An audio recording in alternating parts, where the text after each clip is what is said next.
يا مساء الهنا. النهارده هنعمل باستا بالسي فود. باستا بالسي فود، بس برضو انتوا عارفيني لازم يبقى في حته. هنعملها بصوص الزعفران، يعني حاجه كده شياكه وملوكي. وقبل برضو ما ابدا اقول هنعمل الباستا ازاي، هقول لكم طريقه سلق الباستا. باستا عامه ان جنرال لازم تبقى ميه مغليه وسي سولت، وبعدين نسقط اول ما تغلي الميه الباستا. اول ما تغلي بعد 7-8 دقايق على حسب الباكج مكتوب عليها كام، من غير زيت طبعا نهائي. هنشوف لو فيها العضه اللي هي الالادانتي دي نشيلها. هناخد شويه ميه من بتاعه السلق عشان تنفعنا في الصوصات اللي بالكريمه الكريمي، وهنصفي الميه منها وما نشطفهاش. دي احسن طريقه لسلق الباستا. الحقيقه برضو النهارده انا عامله عشان هي سي فود، عامله الباستا الشكل الشالز اللي هي القواقع.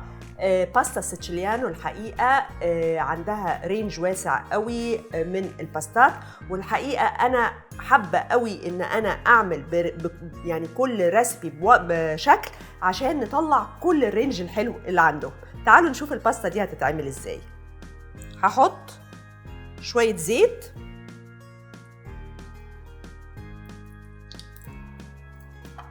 وهحط عليه بصل، وهحط عليه ثوم، وهقلبهم على طول.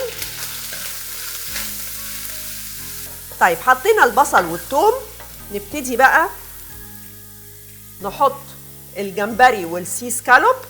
سمك السي سكالوب زي ما انتوا عارفين اهو، ده شكله تبقى قطع فيليهات كده صغيره من السمك.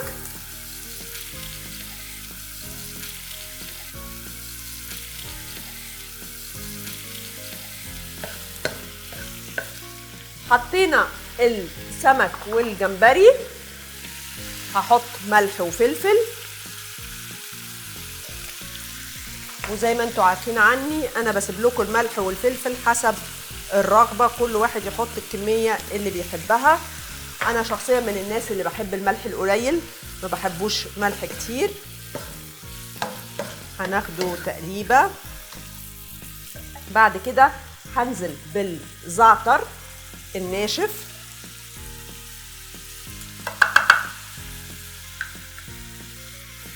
هاخده تقليبه برضو.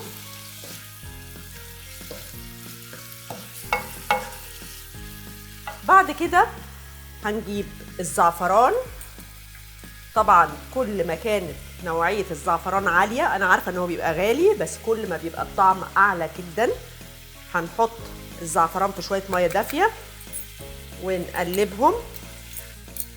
هننزل بيه على السمك والجمبري،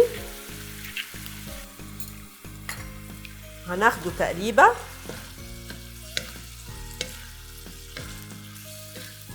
انا بقى بحب اعمل ايه، دي حته كده فهلوه. بحب قوي ان اللون يبقى اصفر اغمق، لان طبعا لو زودنا كميه زعفران هتبقى مكلفه جدا، خصوصا انها اصلا بالجمبري وكده. فبجيب حاجه اسمها صفار الزعفران، هتلاقوها عند العطار. ده بيدي لون بس ومن غير طعم، فيفيدنا في التلوين وصحي وكل حاجه. فهحط ندعه صغيره لان هو بيصبغ جامد قوي، ولونه برتقاني بس هو هتلاقوه بيصفر. حطيت بقى عشان الون، شايفين اللون اختلف ازاي؟ عشان صفار الزعفران، مش عشان الزعفران اللي هو الحقيقي يعني.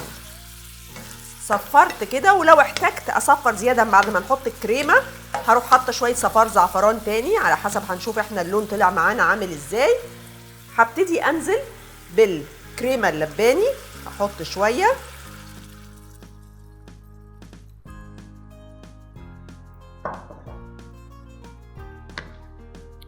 هاخده تقليبه. هنشوف اللون هيطلع عامل ازاي.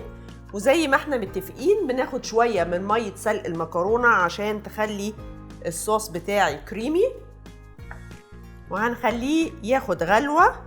انا حاسه ان اللون كده يعني ممكن احط ندعه كمان، بس مش هحتاج اكتر من ندعه بجد، بمعنى كلمه ندعه بس، وكفايه قوي عشان مش عايزه صفاره يبقى اغمق من كده. كده حلو قوي، ودرجه صفاره حلوه.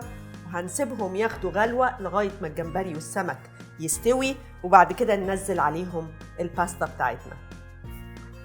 بدأ خلاص الصوص يميل انه يبقى كريمي وريتش كده وتخين سنة، انا مش عايزاه تخين قوي عشان ما يجلدش مع المكرونة.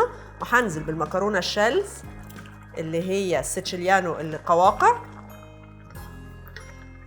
والقواقع بتاعتها شكلها حلوة وكبيرة ونفشة كده تفتح النفس، بحر قوي يعني. هقلب الباستا بالجمبري بالصوص، بصوا بقى حاجة كده من ورا الخيال. وهخليها تاخد بس غلوة واحدة عشان ما نهريش المكرونة، عشان بس تشرب من الصوص. جهزت الباستا وشكلها يفرح وريحتها لو تشموها تفرح اكتر. تعالوا نشوف هنغرفها ازاي عشان ده بقى وتشوفوني انا دي هدوقها. معلش اسمحوا لي هغصكوا شويه وادوقها.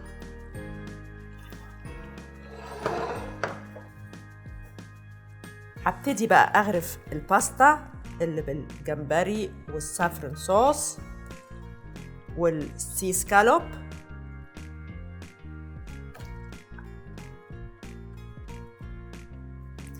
شكلها وريحتها ودي بقى معلش اسمحوا لي انا عايزه ايه اكلها.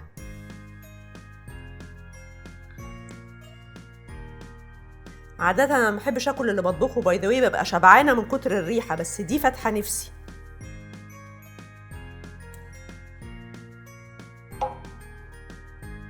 كده جهزت الباستا. هحط تاتش صغير يعني حاجه خضرة كده عشان اللون.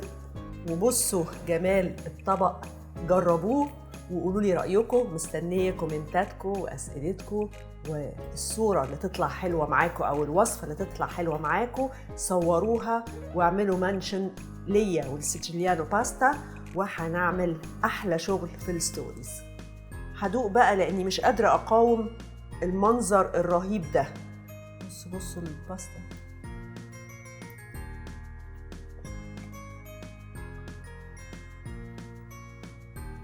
No caption needed.